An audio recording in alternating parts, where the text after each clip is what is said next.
Bonjour à tous, merci d'avoir accepté notre invitation pour la présentation de notre Global Executive Master in Management, Major Marketing, Sales and Business Development. L'objectif de cette session est de vous faire découvrir le programme de ce nouveau master.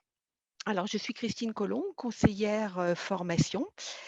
Pour animer cette présentation, nous avons avec nous Laurent Marouani, qui est professeur HEC Paris et directeur académique de la majeure Marketing, Sales and Business Development.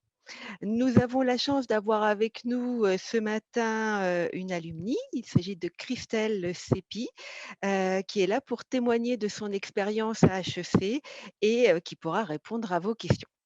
Nous avons aussi avec nous Bella Ferrara, qui est la programme manager et qui accompagne les participants pendant toute la formation. Donc voici pour les présentations. Nous allons débuter notre session d'information, tout d'abord avec un peu d'histoire. Fondée en 1881, HEC est l'une des plus grandes écoles de commerce et des plus prestigieuses grandes écoles de commerce françaises. Elle a été fondée en 1881 par la Chambre de commerce et d'industrie de Paris. La mission d'HEC Paris est double, former une diversité de profils à haut potentiel, rigoureusement sélectionnés et participer activement à la production de nouveaux savoirs en management. Chaque année, le Financial Times publie un classement des meilleures institutions en management et l'Executive Education d'HEC est parmi les meilleures institutions au monde. Ce qui fait la renommée d'HEC, c'est aussi l'excellence de ses professeurs. Le corps professoral est au cœur de la création et de la diffusion des savoirs d'HEC. Forte de plus d'une centaine d'enseignants-chercheurs, la faculté mène des travaux de recherche internationalement reconnus dans toutes les grandes disciplines du management. HEC, c'est aussi 60 000 diplômés dans le monde. Donc là, nous avons un focus sur les rankings de l'executive education via le Financial Times, Fortune Global, The Economist et notamment sur le réseau de l'Executive Community qui comporte plus de 7 000 membres et qui est reconnu par The Economist comme le meilleur réseau des alumni au monde. Voilà. Maintenant, je vais vous parler plus en détail de notre nouveau master, en fait, le Global Executive Master in Management, qui est un programme diplômant de type master spécialisé. Alors, il s'adresse à des dirigeants et des managers qui souhaitent avoir un rôle stratégique dans leur entreprise.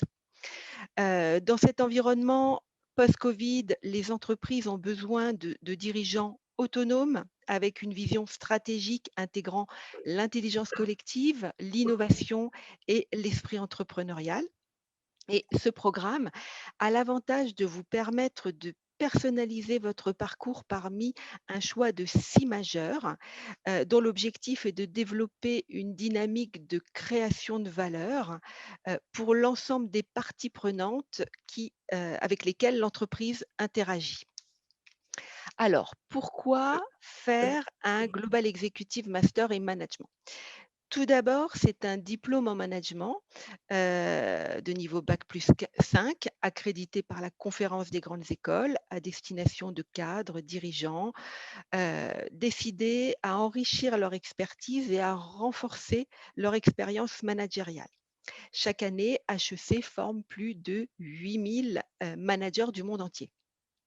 Ce sont des formations adaptées aux contraintes professionnelles des participants au rythme d'à peu près une semaine par mois, ce qui permet de continuer à travailler tout en suivant le programme. Le fait de faire un master spécialisé à HEC n'est pas anodin. C'est une expérience unique, mûrement réfléchie à un moment de sa carrière. Les participants sont là pour prendre du recul, de la hauteur, accéder à de nouvelles fonctions, réfléchir à de nouveaux projets au sein de leur entreprise ou à titre personnel. Dans cette formation, il y a aussi la thèse professionnelle qui est vraiment un des points forts de la pédagogie. Les participants vont pouvoir travailler pendant, plus d'un an sur une problématique de leur entreprise ou sur leur projet de création d'entreprise et seront suivis pour cela par un professeur d'HEC qui sera leur directeur académique et qui les suivront tout au long de leur projet. Et pour finir, faire un Global Executive Master, in Management à HEC, ça veut dire accéder immédiatement au réseau international, des alumni qui comporte plus de 60 000 alumni, enfin, diplômés dans le monde et à partir du moment où vous intégrez, ce programme, vous accédez au réseau des alumni et aux services qui sont proposés par le réseau. Alors les choix alors les objectifs pour les participants, donc monter en puissance et accéder à de nouvelles fonctions managériales et booster votre carrière par l'acquisition de nouvelles compétences et par le développement de votre leadership au sein de votre entreprise.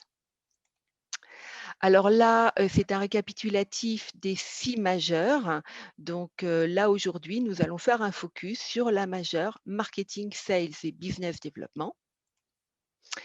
Voici un schéma de l'ensemble de nos majeurs, hein, et nous avons, 6 majeurs et la majeure, aujourd'hui nous parlons de la majeure marketing, sales, and business development avec un tronc commun qui s'appellera, le certificat définir et mettre en place la stratégie de sa BU et 2 autres certificats.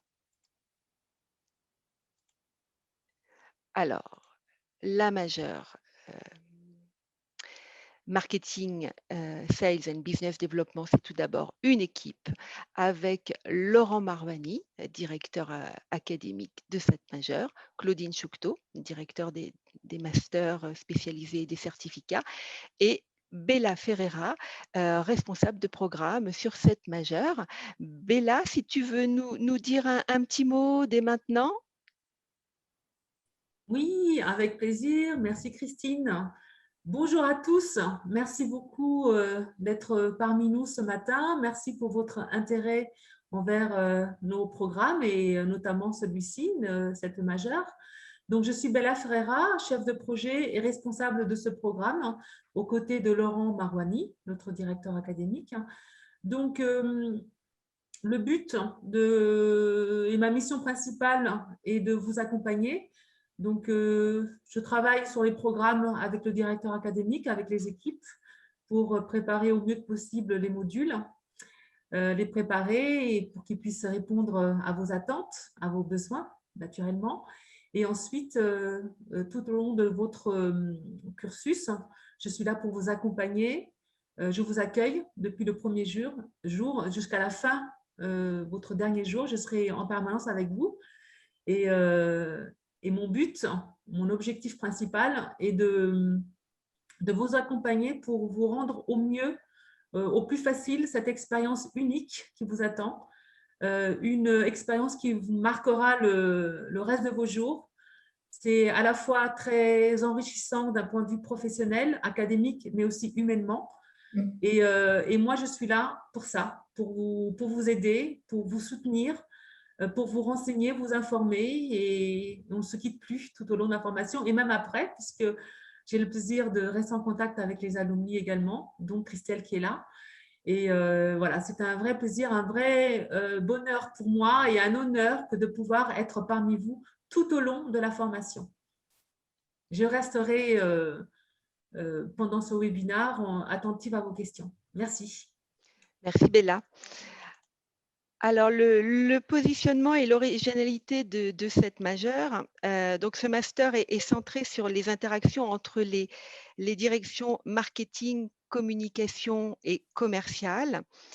Il a l'avantage de proposer un retour sur investissement via la production de 3 livrables, le plan d'action commerciale, le plan d'action marketing et la thèse professionnelle, dont les sujets répondent à des problématiques définies par l'entreprise.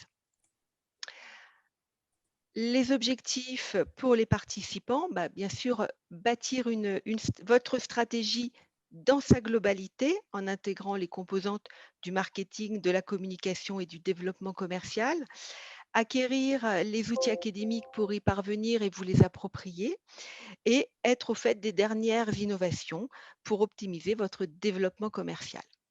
Donc voilà, j'en ai fini avec ma présentation, du Global Executive, Master, in Management, j'ai une entrée en matière sur la majeure, Marketing, Sales et Business, Développement. Je laisse la parole à Laurent Marouani qui va rentrer plus en détail, dans le programme de cette majeure. Laurent, je vous laisse parler. Merci beaucoup. Est-ce que le son est correct comme ça va? Parfait. Parfait. Eh bien, comme notre master est marketing, sales et business développement, on va d'abord écouter ceux qui l'ont suivi, entre guillemets, les clients, les participants. Et avant justement toute influence de ma part, je passe la parole à Christelle Sepi, qui est diplômée de ce programme. Merci Laurent, bonjour à tous et bonjour à toutes. Alors je vais essayer de vous donner mes impressions et mon ressenti après avoir suivi le master le plus sincèrement possible par rapport à ce que j'ai vécu. Je dirais que ce master est un vrai catalyseur à 3 niveaux. Je crois que c'est un catalyseur professionnel parce que effectivement on booste sa carrière, on s'ouvre à de nouvelles techniques. C'est une vraie respiration professionnelle, on prend le temps de s'asseoir, de s'ouvrir à d'autres choses, de profiter d'un enseignement excellent au sein d'HEC. Donc, indéniablement, professionnellement, le résultat est là. Mais je dirais aussi que c'est un catalyseur de vie parce que au-delà de tout ce que vous apprendrez à l'intérieur du master, vous allez vous retrouver avec des collègues de promotion qui seront de nationalités différentes, qui viendront d'horizons complètement différents, des fois similaires aux vôtres et d'autres fois complètement différents. Et vous allez trouver au sein du master une vraie bienveillance au sein de cette promotion, puisque tout le monde est à l'égalité, tout le monde écoute les avis des autres, il n'y a aucun jugement. Et honnêtement, j'ai été vraiment très agréablement surprise par cela, parce que ce soit en entreprise ou même dans la vie de tous les jours, c'est très rare de se retrouver dans un véritable environnement bienveillant. Et je crois que le dernier catalyseur pour moi, ça a été un catalyseur d'envie. C'est-à-dire que lorsque vous êtes à l'intérieur du master, alors je ne vais pas vous cacher, c'est beaucoup de travail, il faut s'investir, il faut s'organiser, surtout si vous travaillez en même temps, si vous avez une famille, si vous avez des enfants, si vous êtes un papa ou une maman. Mais en même temps, on se retrouve dans une dynamique, on est complètement aidé par ses collègues, par Bella qui nous suit vraiment pas à pas, qui est toujours là quand il y a un coup de mou, quand tout va bien ou quand ça va un petit peu moins bien. Et je crois que c'est un vrai catalyseur d'envie parce qu'on apprend au sein du master, c'est vraiment un temps de réflexion. On va apprendre de nouvelles choses, on va faire le point par rapport à nous-mêmes. On va être confronté à certaines choses qui vont nous étonner. Et je pense véritablement que de là va créer des envies vont être créées. Par exemple, moi, en ce qui me concerne, je suis sortie du master avec une envie de créer ma propre entreprise. Et là, je suis en train de travailler sur ce projet. Et je suis ravie d'avoir fait ce master parce que j'ai acquis une ouverture d'esprit et une manière de poser les problèmes qui sont vraiment différents et qui, à mon avis, feront la différence. Donc, je peux que vous recommander de le faire. La seule chose que je peux vous dire, c'est qu'on sait pourquoi on y rentre.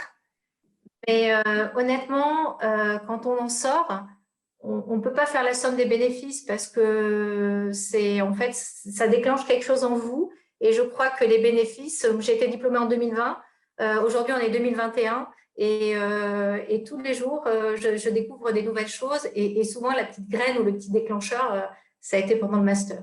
Donc je remercie HEC et puis je remercie surtout Laurent parce que je pense aussi et Bella et toute l'équipe parce que je pense aussi que c'est beaucoup grâce à vous qu'on arrive à avoir cette ambiance de bienveillance et qu'on peut se lâcher et dire tout ce que l'on pense. Merci beaucoup. Tout à l'heure, Christine a défini 3 verbes, bâtir une stratégie cohérente, s'approprier des démarches et prendre la mesure. C'est effectivement le contrat de notre offre. Sachez que nous avons aussi une demande à votre égard, qui est d'apporter vous-même, en toute transparence, vos expériences positives, vos expériences qui sont des échecs, aux yeux des critères d'échec. Je ne suis pas toujours persuadé que ça en soit. Ça peut être simplement que l'environnement n'a pas été adapté à vous-même. Et ceci dans un esprit d'égalité totale auquel je tiens entre tous les participants. Les participants, dès qu'ils passent le seuil d'HEC, conformément à l'esprit de la grande école, sont dans une égalité totale. Il n'y a aucun rapport de domination ou d'autorité. Vous êtes là pour la parole. Deuxième remarque, voyez-vous, nous étions très originaux au départ en mettant en même temps marketing et commercial. Ça pouvait d'ailleurs avoir des implications parfois négatives sur les inscriptions, puisque les gens voulaient soit marketing, soit commercial pour leur carrière, ou alors ils prenaient juste le certificat et pas le master. L'histoire économique nous donne raison. L'histoire économique nous donne raison. De plus en plus d'entreprises non seulement réfléchissent à la convergence entre les 2 fonctions, mais certaines vont jusqu'à la fusion entre les 2 fonctions. Et il faudra bien choisir un responsable. Il est clair que la personne qui aura suivi notre module est en position de force pour être cette personne responsable. Donc, je me réjouis. En même temps, il y a déjà 2 ans, j'avais indiqué qu'il faudrait introduire la notion de croissance liée au marketing et au commercial. Nous y sommes, c'est fait. De plus en plus d'entreprises ont des Chief Growth Officers chargés justement de la croissance commerciale et de la compréhension des marchés. Alors, historiquement, vous savez que les 30 glorieuses au lendemain de la Seconde Guerre mondiale ont été marquées par la domination des industriels et des producteurs. Les dizaines d'années suivantes ont été marquées par le poids essentiel, majoritaire des financiers. De plus en plus, ces entreprises sont orientées vers la gestion financière. Depuis quelque temps, et je pense pour longtemps, la croissance va être le point clé. Croissance marquée, scandée, rythmée par le digital, par le développement durable et par la prise en compte de stratégies extrêmement diverses. C'est notre programme. Nous n'avons pas pu faire un titre trop long, mais la stratégie digitale fait partie intégrante de cet ensemble. Et je crois que les profils des nouveaux directeurs responsables marketing and sales se trouvent là. Ils se trouvent dans cette compréhension de la fonction et de son orientation. Ça peut prendre du temps pour que ça se traduise en termes de carrière, mais je ne crois pas, parce qu'en termes de posture, il faut se positionner très vite sur cet axe. Alors, notre programme est tout à fait structuré, puisqu'il y a le tronc commun de l'ensemble GEM, G-E-M-M, sur, en gros, le thème de la stratégie. Nous avons 2 certificats, l'un dominante commerciale, l'autre dominante marketing digital. Le commercial a autant d'ailleurs de préhension digitale aussi, bien sûr. Voilà ce programme, sachant que vous pouvez vous inscrire à un certificat pour ensuite capitaliser éventuellement, ou, ça me semble préférable, vous engager directement dans le master, parce que là, à la clé, vous avez la thèse. Autrement dit, quand vous capitalisez, ce n'est pas 50-50, c'est, on va dire, 25-75. Hein. Donc, à voir comment vous allez le faire. Voilà pour le début. Regardons un petit peu mieux donc, les modules. certificat a un tronc commun MUST qui porte sur l'analyse, la stratégie et la mobilisation des équipes. Voilà, on va avancer d'un slide. Parce que là, vous allez voir donc que les différentes expertises qu'on va vous demander sont rythmées, scandées par la question de la négociation à tous les niveaux. Vous avez le métier du marketing, le métier du développement commercial et le métier de la communication. Nous n'avons pas de certificat communication. Elle est intégrée comme une fonction, tout simplement parce que les communicants soit suivent un programme très communication en tant que tel, soit ce sont des marketing et des commerciaux qui ont besoin d'avoir des bons fondements en termes de communication. Ce sont des métiers. Comme tous les métiers, ils évoluent. Passons un peu plus loin pour comprendre la négociation. Alors, nous avons mis la négociation en vert parce qu'elle est porteuse d'espoir, évidemment, la couleur de l'espoir. Le vert est aussi la couleur du diable, d'ailleurs, peut-être à cause des tapis du jeu, hein, de la roulette ou des cartes. Et c'est toujours cette ambivalence, effectivement, de la négociation. Alors, vous avez plusieurs approches de la négociation, mais en gros, vous en avez deux qui structurent tout. L'approche classique européenne qui se fonde sur des critères et l'approche américaine, plus spécifiquement la méthode de Harvard, qui se fonde sur l'avantage de l'un et de l'autre, plus que sur les critères. Vous aurez la formation aux deux. Une négociation, c'est 90% de préparation. Une négociation, c'est le refus de la politique du pire. La tentation de claquer la porte est une tentation du verre diabolique. L'autre devient source de valeur. On ne peut pas tout lui demander, on doit échanger. Donc, on doit analyser les enjeux, les comportements, et puis les techniques, et aussi le contexte multiculturel, qui va jusqu'au vocabulaire. Un Indien qui dit « why not », c'est un refus. Un Anglais qui dit « why not » peut être considéré comme un signe d'enthousiasme. Un Indien formé à Cambridge, vous êtes devant un mystère.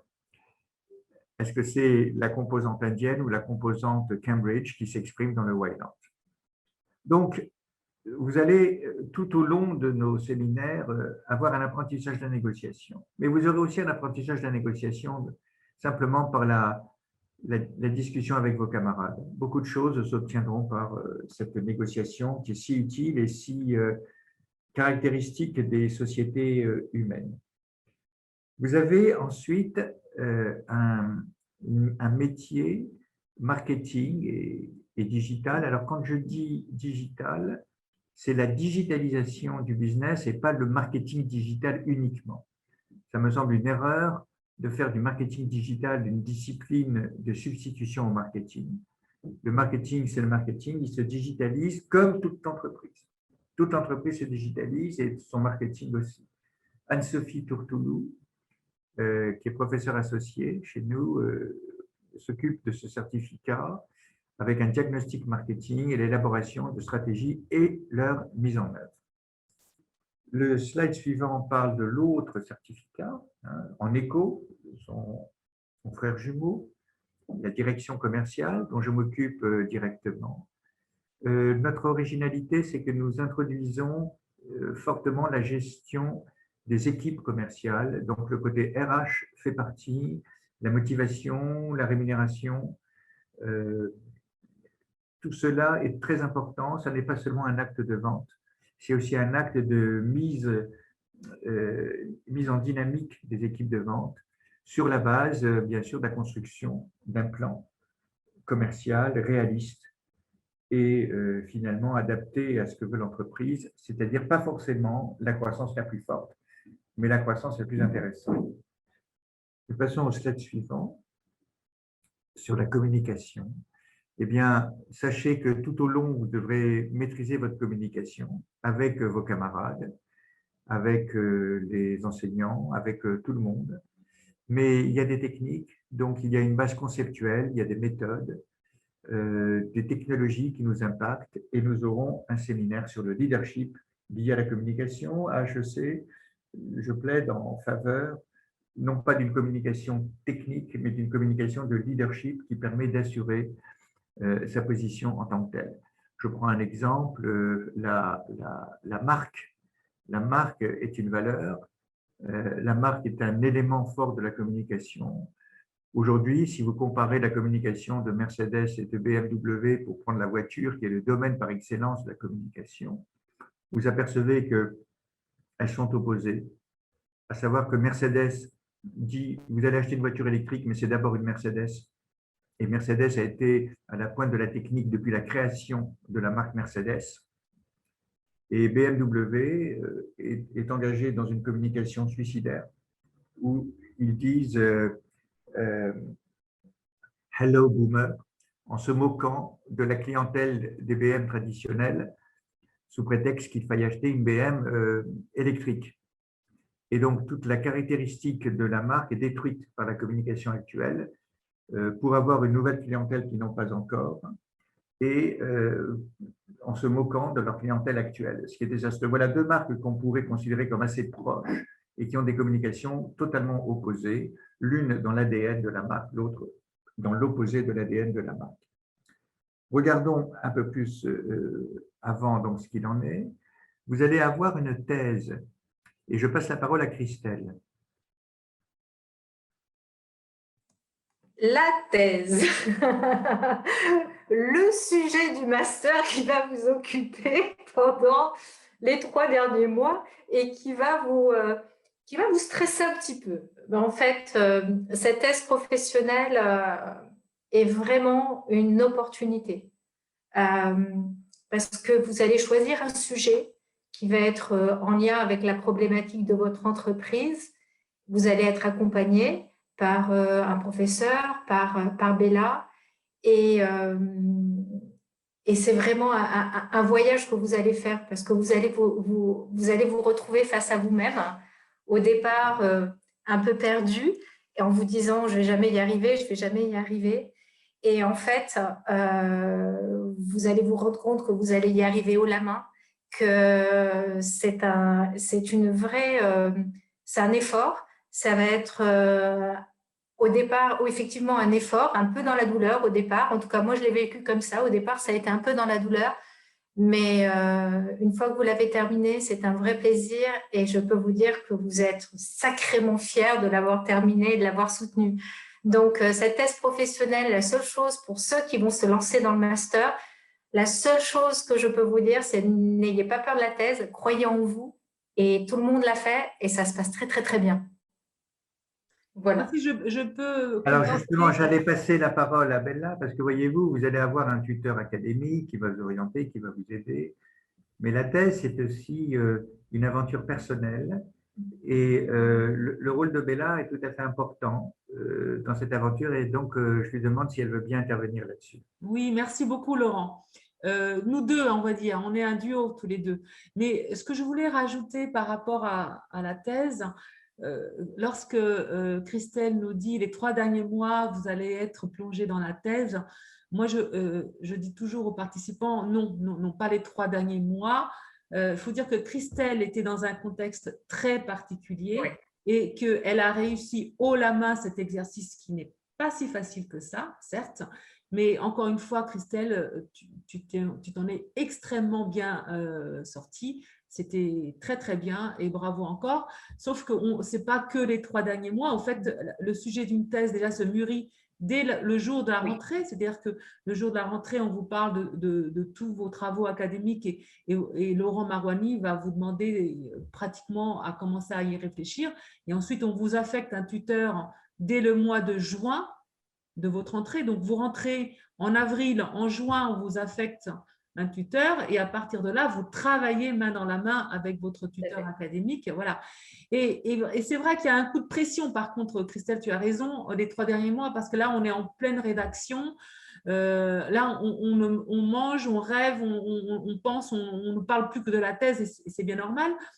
Mais la thèse se construit vraiment petit à petit. Les 3 derniers mois, elle se peaufine, c'est ce que on peut faire dire. Et j'ai envie de dire que la thèse est vraiment une plus-value dans votre parcours parce que ça va être le sujet que vous allez devoir creuser, approfondir, vous allez devoir faire des recherches scientifique là-dessus. Vous allez en ressortir évidemment tellement enrichi de cette thématique parce que vous allez apporter des solutions, des recommandations très concrètes, très pragmatiques parce que vous êtes des professionnels. Et donc, du coup, c'est un sujet que vous allez devoir porter tous ces mois. Et c'est vrai ce que dit Christelle, je la rejoins totalement. C'est un sujet dont vous serez fiers. Vous allez construire, c'est comme un bébé en fin de compte, une thèse. Hein, et c'est quelque chose qui vous appartient parce que c'est un exercice individuel et c'est quelque chose dont vous en serez tellement fiers pour le coup. Et c'est vrai que vous pourrez ensuite valoriser ce sujet. Vous avez fait des recherches, vous avez lu beaucoup et vous pourrez le valoriser auprès d'un futur recruteur dans un CV sur LinkedIn. Autour de vous, vous êtes devenu expert de ce sujet et ça, c'est juste top pour le coup. Donc, merci mille fois Christelle et Laurent voudra certainement compléter, mais on vous accompagne et ça fait très très peur au début, mais vous allez voir une fois que vous aurez démarré ces travaux, cette rédaction, c'est que du bonheur. Je voulais juste rajouter quelque chose, effectivement. Généralement, le plan d'action commerciale et marketing est un premier déjà échelon et de la thèse, effectivement, que vous allez rentrer. Mais ça fait peur, mais via la thèse professionnelle, vous allez également, vous allez ressentir également la cohésion du réseau et de la promotion. C'est lors de la rédaction de la thèse, vous allez être… on échange beaucoup entre nous. En tout cas, moi, dans ma promo, ça a été le cas. On a beaucoup, tout le monde s'est soutenu. On a beaucoup échangé entre nous. Et c'est vraiment un combat contre vous-même parce que des fois, il y a des moments de découragement et des fois même d'euphorie quand on est content d'avoir écrit 4 pages et puis après, on se rend compte que les 4 pages, finalement, c'est pas si bien que ça.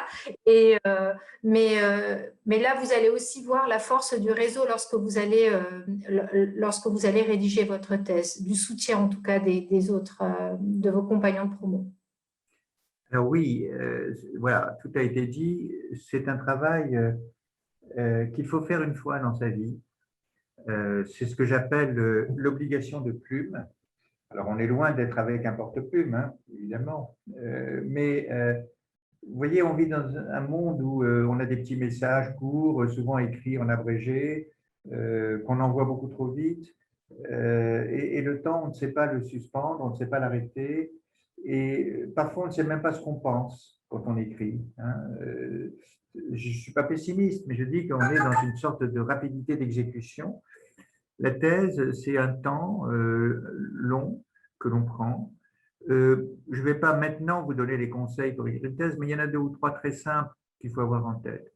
Le plan, il ne vient pas forcément tout de suite au début. Donc, on n'est pas dans l'approche classique, faire un plan et le remplir.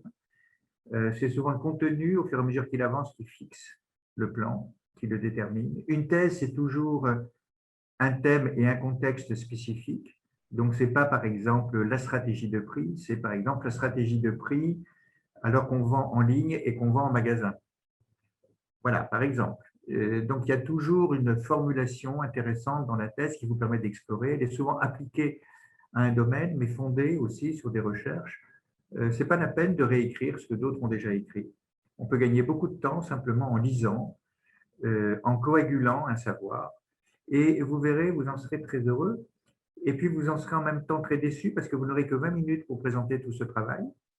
Et là, je vous assure que autant l'effort de dilatation vers une thèse est difficile, autant l'effort de contraction vers une présentation en 20 minutes est aussi très contraignant. Il faut choisir et puis peut-être même attirer le jury vers les thèmes dont on veut qu'il s'empare pour la discussion.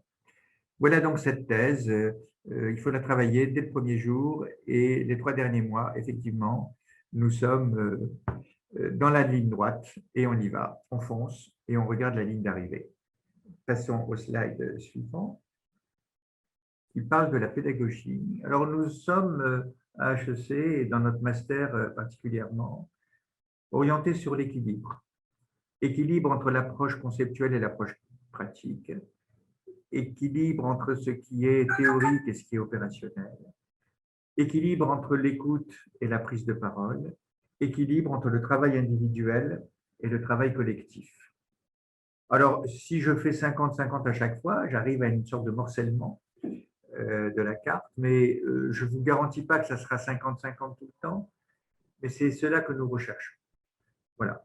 Je dois dire qu'à HEC, nous avons la chance de pouvoir prendre des risques pédagogiques, puisque finalement, nous sommes reconnus, bien classés, et ces risques pédagogiques, d'ailleurs, soudent une promotion et leur permettent d'avoir des souvenirs communs. Nous passons au slide suivant. L'évaluation, je passe la parole à Bella, peut-être, qui peut présenter ça, si elle veut bien. Avec plaisir, merci Laurent. Je peux intervenir à tout moment, mais quand elle le demande, puisqu'elle connaît bien cette question-là. Oui, effectivement. Donc, chaque certificat et le master, bien évidemment, donnent lieu à des crédits ECTS. Les crédits ECTS, c'est un système européen qui permet de valider l'obtention d'un certificat ou d'un master au sein d'une institution en France.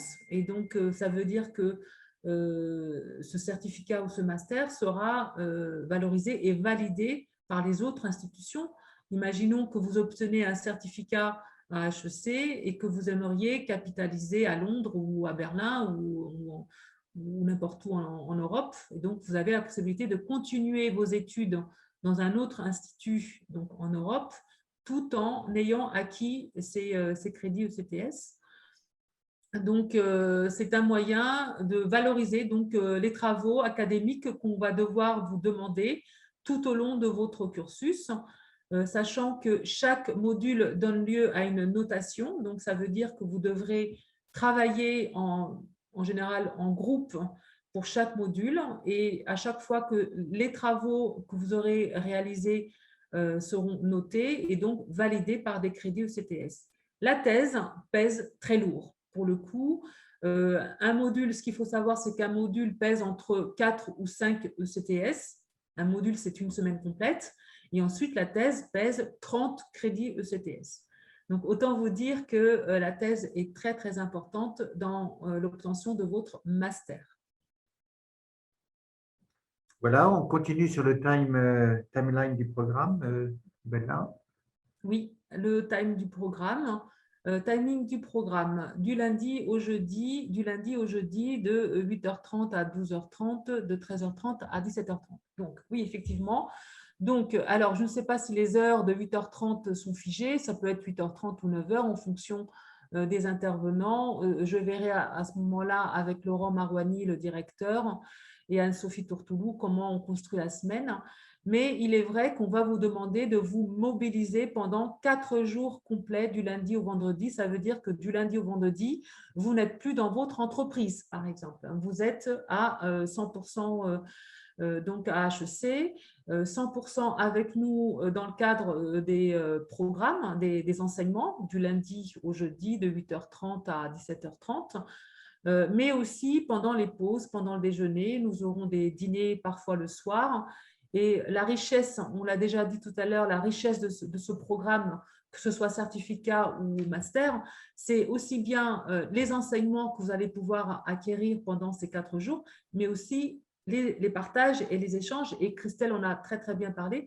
Donc, c'est ça en fait, c'est vous mobiliser pendant ces 4 jours pleins de manière à pouvoir justement prendre le maximum de ce que vous pourrez prendre. C'est-à-dire que prendre les enseignements, mais aussi les partages avec vos camarades qui sont aussi professionnels que vous, qui sont responsables, qui ont du vécu, qui ont une vraie expérience et qui peuvent partager aussi avec vous, qui peuvent vous accompagner, vous aider dans une réflexion que vous auriez par exemple dans le cadre de votre vie professionnelle. Et ça, c'est vraiment voilà, une plus-value extraordinaire. Donc, c'est vrai qu'on vous demande d'être pleinement avec nous. Ce sont 4 jours qui seront chargés parce que nous aurons des horaires jusqu'à 17h30, mais ensuite, nous aurons des conférences du soir. Donc, l'idéal de l'idéal, si vous n'habitez pas proche du campus, c'est de prendre un hôtel à grande proximité du campus de manière à pouvoir continuer les échanges après les cours avec vos camarades. Voilà. Oui. Alors là, nous avons donc la structure du programme, mais avant de passer aux critères et au processus d'admission, je voudrais que Christelle nous indique un peu quelle est la diversité de la promo, quelles sont les natures des personnes qui faisaient partie de sa promotion, qu'est-ce qu'elle a rencontré. Alors moi, au sein de ma promotion, au sein de la promo, déjà, on a une première diversité qui est une diversité de nationalités. On a eu des personnes qui venaient de Russie, des personnes qui étaient d'origine chinoise, d'autres personnes qui venaient du continent africain, etc. Donc ça c'est une première diversité. Une deuxième diversité au niveau de nos expériences. Donc, ce qui m'a beaucoup plu, c'est que je ne me suis pas retrouvée au sein d'une promotion où, je vais être assez directe, où je vais retrouver des clones. Ce n'était pas du tout le cas. Il y a une diversité en termes d'âge. Vous pouvez avoir des gens qui ont 32, 33 ans et d'autres personnes un peu plus âgées, comme ce fut mon cas. Moi, j'ai fait le master, j'avais 47 ans. Donc, voilà, au départ, c'était une crainte pour moi. Et finalement, tout s'est très, très, très bien passé. Et puis, une diversité en termes de métiers. Vous allez retrouver des personnes qui, certaines fois, sont issues du marketing ou du commercial ou pas du tout, qui viennent d'univers complètement différents. Et certaines personnes peuvent être également en reconversion professionnelle. Et c'est ça qui fait toute la richesse, en fait. C'est les liens que l'on peut créer entre nous. Et puis surtout, c'est la diversité des expériences et les différents points de vue et les différents, on va dire, angles d'attaque pour répondre à une problématique. Et chacun apporte son eau au moulin et vraiment, on arrive à de très, très belles solutions. Donc, on se pose tous la question quand on est dans la promo parce que ça marche tellement bien, il y a une vraie cohésion entre nous. On se dit, mais comment font-ils pour recruter des profils si différents mais qui fonctionnent si bien ensemble? Donc, et ça, c'est vraiment la beauté du master et c'est très, très riche à ce niveau-là. Et moi, j'ai envie de dire que ça fonctionne aussi grâce à vous tous et grâce surtout au respect. Oui. Au respect et à la bienveillance de tous. En fait, vous êtes très différents. Forcément, vous n'avez pas les mêmes logiques. Forcément, il y a certaines personnes qui vont être plus à l'aise, plus confortables sur certains sujets plutôt que d'autres. Et ça fonctionne aussi bien, j'ai envie de dire, Christelle, c'est vrai que ta promotion était juste extraordinaire, mais parce qu'il y a ce respect et cette envie d'aider les uns les autres. Il n'y a pas de compétition entre vous, c'est de la bienveillance. Et en classe, lorsque quelqu'un pose une question, ce n'est jamais une mauvaise question. Il n'y a pas de mauvaise question. Et vous êtes là tous ensemble pour apprendre, pour prendre et dans le respect total des uns des autres. Et ça, Laurent et moi, c'est quelque chose, on y veille chaque année. Et je pense que notre premier message quand on vous accueille dès le premier jour, c'est de mettre en avant cette bienveillance, ce respect des uns des autres et cette belle cohésion que vous construisez tout au long de la formation. Alors, c'est vrai, il n'y a pas de mauvaise question. Il n'y a pas non plus que des bonnes questions. Mais surtout, il ne doit pas y avoir de questions malveillantes. J'appelle questions malveillantes, un professeur vous présente une méthode et quelqu'un dit « moi j'ai travaillé dans la boîte les haricots rouges et ça ne se passe pas comme ça ». Et alors? En quoi est-ce que cela est contradictoire avec une méthode? Donc ça, c'est une remarque malveillante. C'est pour cela que la règle, c'est qu'à tout moment, vous devez être capable de justifier pourquoi vous posez une question. Quels sont les attendus de votre question? Partagez ce qui vient avant la question. Ça peut être une interrogation de nature théorique, ça peut être par rapport à une expérience, mais donnez le contexte. À partir du moment où vous donnez le contexte, la question a des chances d'être acceptable. Passons au slide suivant. Mais je n'ai qu'une chose à dire avant de passer la parole à Christine sur cette question des critères. C'est que pour garantir l'hétérogénéité et la convergence, nous écoutons très soigneusement qui vous êtes lors des entretiens d'admission. Nous prenons notre temps. Sachez que ce n'est pas forcément les questions fondamentales qui nous permettent de vous connaître. Ça peut être aussi autour de ces questions fondamentales. Cet entretien d'admission n'est pas un entretien de niveau de connaissance, c'est un entretien de compatibilité sur ce que vous venez chercher, ce que vous pouvez apporter et si c'est au bon moment. Voilà. À partir du moment où j'ai ça, nous n'avons pas de modèle, de filtre par lesquels il faut passer. Vous n'êtes pas obligé de passer par des tuyaux de 12 mm ou des triangles équilatéraux de 3 cm. C'est ce que vous êtes qui va construire cela. C'est très important pour un programme qu'on appelle en anglais mid-career. L'âge, c'est peut-être pas l'âge médian de la carrière, c'est plutôt le premier tiers, mais néanmoins, ça s'appelle comme ça. Nous avons bien sûr une culture française, et HEC est un peu un des fleurons de la culture française, qui est fondée sur la grande école et sur le concours passé à 20 ans. Dans le pire des cas, les personnes estiment que leur destin est scellé à 20 ans, positivement ou négativement, que tout leur est dû s'ils ont réussi et que rien ne leur est dû s'ils n'ont pas réussi. C'est une mauvaise approche. C'est une mauvaise approche. Nous avons de plus en plus des formations de milieu de carrière. Et un jour, j'aimerais même fusionner la population de la grande école qui a 20 ans et la population du master dans certains cours, pas tous. Moi-même, je suis passé par HEC et par Harvard. J'ai vu qu'à Harvard, on fusionnait. À HEC, pas encore. Voilà, je ne baisse pas les bras. J'espère qu'on y arrivera pour avoir cet échange intergénérationnel aussi. Je passe la parole à Christine pour qu'elle nous présente les calendriers, les recrutements, si elle le veut bien. Avec le micro, ce sera mieux. Oui, merci Laurent. Donc, alors pour les critères d'admission pour participer à ce programme, une expérience professionnelle d'au moins 3 ans avec un statut de cadre et un diplôme de niveau bac+4. Donc, alors bien sûr, ce qui nous intéresse, c'est surtout votre profil, votre parcours. Donc, même si vous n'avez pas un niveau bac+4, nous étudions votre dossier et vous avez des possibilités de dérogation. Donc ça, c'est très important. N'hésitez pas, même si vous n'avez pas un niveau d'études bac+4, vous pouvez quand même postuler pour faire ce Global Executive Master in Management. Alors, le processus de candidature, hein, tout d'abord un entretien préalable à votre candidature avec un conseiller formation. En l'occurrence, ce sera moi. L'objectif de cet entretien, c'est de voir avec vous si votre profil correspond bien, si c'est vraiment la formation qui vous convient le mieux. Suite à cet entretien, je vous enverrai un dossier de candidature que vous aurez à remplir en ligne. Dans ce dossier, vous aurez donc des informations à compléter sur vous, sur votre parcours, des pièces à fournir et vous aurez aussi des essais à rédiger qui témoignent de votre motivation. Alors, ce ne sont pas vraiment des essais, ce sont des questions ouvertes et on vous demande de développer et d'être ambitieux dans vos projets. Une fois que votre dossier sera rempli à 100%, il sera transmis au directeur académique du programme, Laurent Marouani, qui va décider si vous êtes admissible ou non. Donc, si vous êtes admissible, qu'est-ce que ça veut dire? Ça veut dire que là, vous serez convié à un comité de sélection. Donc, ce comité de sélection est composé de 3 personnes, le directeur académique, programme manager et un alumni du programme.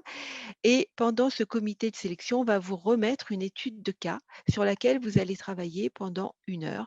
Et au bout d'1 heure, on va vous poser des questions. Donc, bien sûr, il n'y a pas de bonne ou de mauvaise réponse, hein. L'objectif de cet entretien, c'est d'évaluer votre capacité à prendre des décisions, à présenter vos idées, à défendre vos idées. Puis le jury passe à votre dossier, votre parcours, vos projets, apprend à mieux vous connaître et puis le jury délibère et quelques jours après, on vous dit si, oui ou non, vous pouvez intégrer, le programme. Alors effectivement, comme vous voyez, bon, il y a quand même pas mal de phases pour en arriver là. Parallèlement à ça, il y a toutes les discussions que vous allez avoir avec votre entreprise, la demande de financement. Donc c'est pour ça on vous conseille de vous y prendre le plus tôt possible, voilà, puisqu'il faut compter à peu près, au moins 4 mois pour arriver à monter un dossier, correctement et pour s'organiser aussi, au niveau de son entreprise. Je vais ajouter une ou deux choses, si vous permettez, Christine. Oui, Nous avons une réponse très rapide pour les personnes qui sont dites non dérogatoires, Oui, tout à fait. c'est-à-dire qu'elles ont les diplômes, l'expérience. Donc, pour celles qui le sont, ça peut prendre un peu plus de temps parce qu'il faut qu'à ce moment-là, je signe une valorisation des acquis en entreprise. Hein. Donc, j'ai le droit de le faire. Mais surtout, nous sommes pour le moment, sauf modification, hein, ça peut bouger, nous sommes cantonnés à 30% maximum de dérogatoires dans une promo. Donc, si je sature déjà les 30%, évidemment, on met les dérogatoires par classement d'après la note globale et au fur et à mesure, on les fait rentrer. Mais ça peut prendre un peu plus de temps puisqu'il faut qu'il y ait en gros 2 non dérogatoires pour un dérogatoire. Voilà. Tout à fait, merci La parole à Christine. pour cette précision, Laurent. Donc, comme je vous disais, donc, effectivement, bah, nous lançons les candidatures. Donc, vous pouvez dès à présent ouvrir votre dossier pour ce programme. Donc, de toute façon, moi, je vais revenir vers vous dès demain avec un récapitulatif avec la présentation, le programme et tout ce dont vous avez besoin. Et aussi, je mettrai un lien vers mon agenda pour qu'on puisse prendre rendez-vous et avoir un premier entretien pour définir un petit peu votre projet et voir si vous pouvez faire ce master. Voilà. Donc, dès demain, de toute façon, je reviens vers vous avec toutes les informations et un lien vers mon agenda pour que l'on puisse prendre rendez-vous. Voilà. Donc, bah, maintenant, je vous propose, si vous avez des questions à poser, nous sommes là pour y répondre pendant quelques minutes.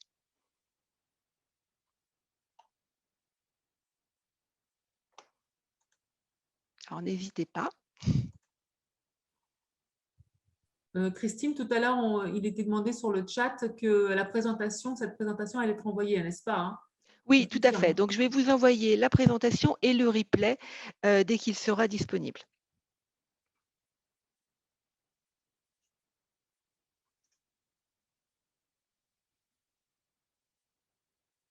Voilà. Bah, écoutez, s'il n'y a pas de questions, peut-être Christelle, est-ce que tu as quelque chose à ajouter? La seule chose que j'ai ajoutée, c'est forcément de vous dire c'est un sacré voyage et ça vaut le coup de le faire. Parce qu'il ne se termine pas à la fin du master. Et je pense qu'on ne fait qu'une fois dans sa vie. Voilà. Moi, j'ai envie de dire, pensez à vous. Voilà, soyez un peu égoïste et pensez à vous. C'est un vrai tremplin dans votre vie personnelle, professionnelle. Ce n'est pas facile quand on a une vie familiale, mais en général, les proches sont tellement fiers de vous, pour le coup, donc ils vous accompagnent en général très bien. Et j'avais envie de vous dire aussi que sur mon profil LinkedIn Bella Ferreira, vous avez plusieurs excellentes vidéos de Laurent Marouani qui sont un petit peu en avant-première, et n'hésitez pas à consulter mon profil LinkedIn Bella Ferreira et vous pourrez d'ores et déjà commencer à vous régaler sur certains sujets liés au marketing, au commercial, à l'IA, enfin tout un tas de sujets qui vous parlent dès maintenant. Donc, n'hésitez pas. Et il y en aura d'autres qui sont prévus à l'enregistrement, hein, effectivement. Pensez que cette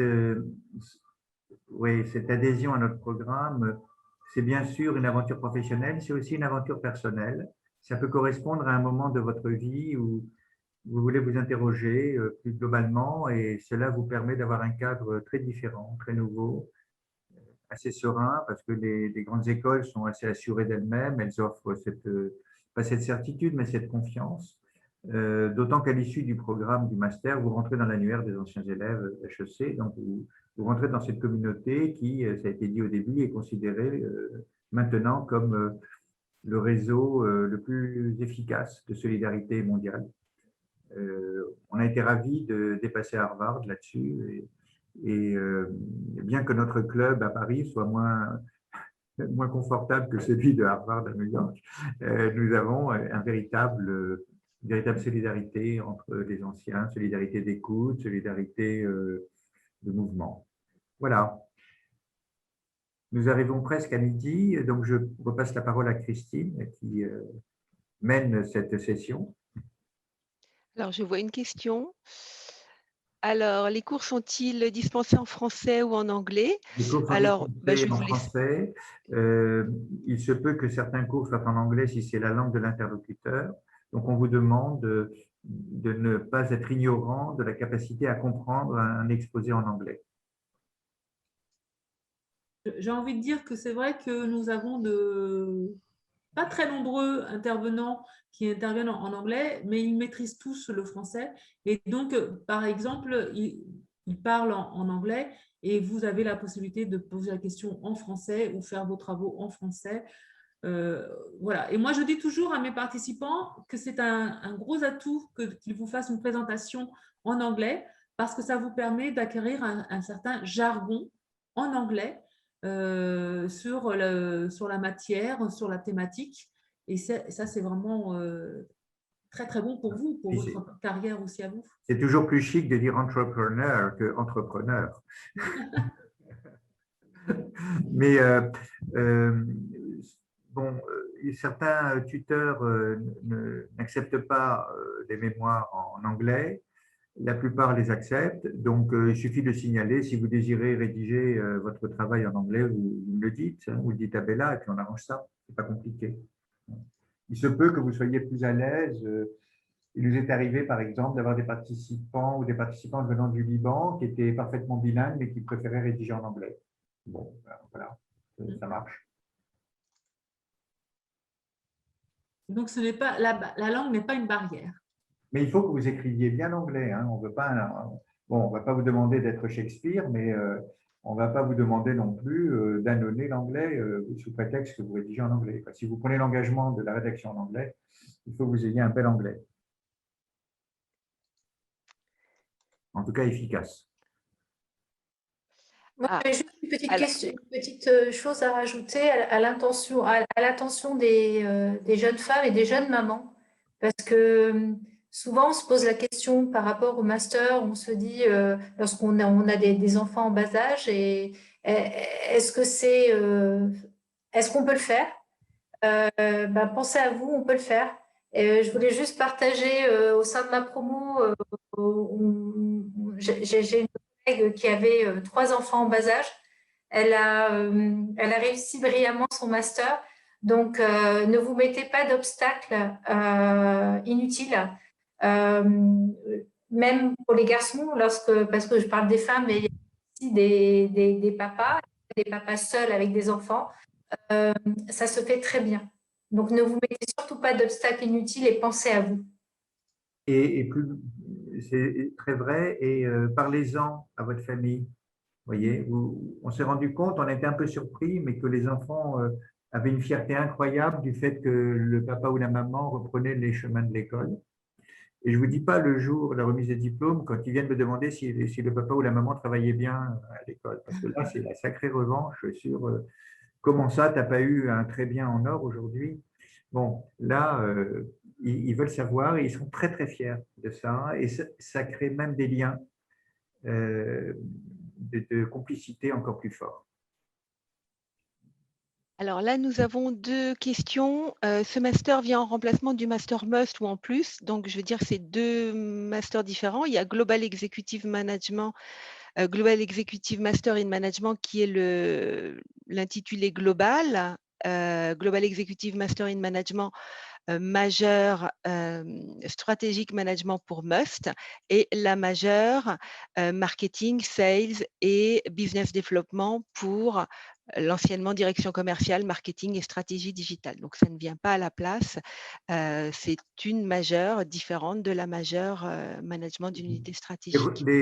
Les recrutements se font directement dans la majeure. Voilà. C'est-à-dire qu'il n'y a pas un recrutement Must ou GEMM ou etc. Il y a un recrutement, effectivement, soit Must si c'est la filière, soit marketing, sales et croissance, qui s'inscrit dans le cadre d'un tronc commun, mais le recrutement est fait par la spécialité et la sortie est faite dans la spécialité. On ne change pas de majeur au cours de la scolarité. Tout à fait. Alors, les cours sont-ils uniquement en présentiel? Donc, bah, oui, normalement, c'est du présentiel. À part, il peut y avoir quelques cours, online. Bella, je te laisse prendre la parole, notamment pour, des jurys de plan d'action. Oui. Ah, Bella, tu as retiré ton micro. Pardon. Alors, effectivement, vous signez pour du présentiel, ce sont des cours en présentiel, mais grâce ou à cause de M. Covid, depuis un an, nous avons goûté au online. Nous avons bien été forcés durant l'année 2020, pendant le confinement national, de basculer en online. Donc là, maintenant, les choses sont reparties dans le bon sens. Donc, c'est-à-dire que depuis le début de l'année 2021, nous sommes totalement en présentiel. Néanmoins, nous proposons un format hybride, c'est-à-dire que le participant qui a une contrainte, on a eu des participants, par exemple, qui étaient cas contact, ou un participant dont l'entreprise s'opposait à revenir en présentiel. Donc, ces personnes-là ont pu bénéficier des cours online. Donc, nous proposons avant tout un présentiel et nous encourageons pour être là en présentiel, pour les besoins et pour le bien du participant, parce que le format présentiel est quand même autre que le online. Néanmoins, si le participant m'écrit en me demandant, en justifiant, en motivant sa demande et en justifiant pourquoi il ne pourrait pas être en présentiel, donc bien évidemment, on s'est très bien adapté à HEC et nous pouvons également diffuser des cours online. Ça s'est encore produit la semaine dernière. Nous avions un module des électifs qui réunissait 160 participants parmi tous les programmes, et sur les 160 participants, nous avions 120 en présentiel. Donc, Oui. je vous rassure, dans plusieurs salles, hein, évidemment, pas ensemble, mais nous avions une bonne cinquantaine notamment ceux qui étaient en Afrique, dont les frontières sont encore fermées. Tout cela, ils ont pu bénéficier des cours online. Alors, c'est important de voir que le online est une opportunité de désenclavement plutôt qu'une option. La règle, c'est le présentiel. Hein. Mais nous arrivons à transgresser. Deuxièmement, l'hybride, c'est un peu comme pour les voitures. On s'aperçoit que certaines voitures hybrides conjuguent les inconvénients des deux. Sachez que quand on est essentiellement en présentiel, ce n'est pas toujours facile d'être online parce qu'on est chez soi, au bout d'une caméra. C'est un autre rapport. Donc, il faut s'y préparer mentalement. Moi, je comprends très bien qu'on avait quelqu'un qui était à Nouméa. Bon, faire Nouméa à Paris pour 2 jours, c'est peut-être un peu raide, parce que c'était des électifs, bon, même 4 jours, donc on peut s'accommoder, mais la personne, vous voyez, elle était en décalage horaire total, elle devait travailler la nuit, ne pas savoir à quelle heure se lever, c'était assez déstabilisant. Hein. Donc, voilà, on est en train, si vous voulez, l'hybride mérite mal son nom, quoi. Hein. C'est présentiel ou online, et on est dans une case en entier. On n'est pas les deux, on n'est pas vraiment hybride, on ne passe pas de l'un à l'autre. Hein. Donc, faites vos choix, comme on dit, réfléchissez, parce qu'il y a beaucoup de choses qui se passent aussi physiquement pendant les pauses physiques, quand ça se tient physiquement, qui se passent entre deux. Nous sommes dans une grande école, nous constituons un groupe, nous structurons une promotion, essayons d'être le plus possible là, parce que ce n'est pas seulement un enseignement technique qui est donné par HEC et qui se trouve dans la plupart des bouquins. Il y a toute une partie indicible qui est importante. Et vous ne la découvrirez qu'en participant le plus possible, y compris d'ailleurs à des événements hors campus que les participants organisent entre eux et qui sont assez fréquents. À ce que je comprends. Christelle, tu confirmes cela? Je confirme que cette vie est également très riche. Oui, non, on organise également d'autres événements hors master et qui font partie intégrante du master et du processus. Et d'ailleurs, une fois que vous êtes diplômé, nous continuons, enfin moi je continue à voir mes collègues de promotion. On a des réunions de promotion assez fréquemment. On s'appelle très régulièrement pour prendre des nouvelles, mais souvent aussi pour échanger des problématiques sur des problématiques business. Et cette diversité en fait de promotion, et on a des personnes qui sont très très bonnes en finance qui nous aident lorsqu'on a un problème de finance. Donc, la solidarité pendant le master continue après le master. Et c'est vraiment incroyable. Et les maîtres mots, c'est c'est entraide et égalité. Et j'ai envie d'enchaîner que cette entraîne et cette solidarité se transforment en vraie amitié. Voilà. Après, il est normal dans une promotion de 40 participants qu'il y ait des affinités. Ça, c'est tout à fait normal. Et donc, des affinités avec de belles amitiés. Vraiment. Voilà. Et quand il y en a un qui est spécialiste de gestion privée de fortune, je vous assure qu'il est sollicité amicalement. Voilà, je crois qu'on a fait le tour. Oui, alors je vois qu'il n'y a plus d'autres questions. Écoutez, moi ce que je vous propose, c'est de revenir vers vous dès demain. Et puis, merci à tout le monde pour d'avoir participé à ce webinaire. Et je vous dis au revoir et puis à très bientôt. Voilà, et sur le campus, on a des magnifiques rhododendrons. C'est vrai. J'y suis, je vous confirme. Voilà. Très bonne journée à vous voilà, et puis à demain. Vous dire également que je peux rester disponible si besoin d'informations complémentaires. Merci beaucoup, Bella. Au revoir. Merci à tous. Au revoir.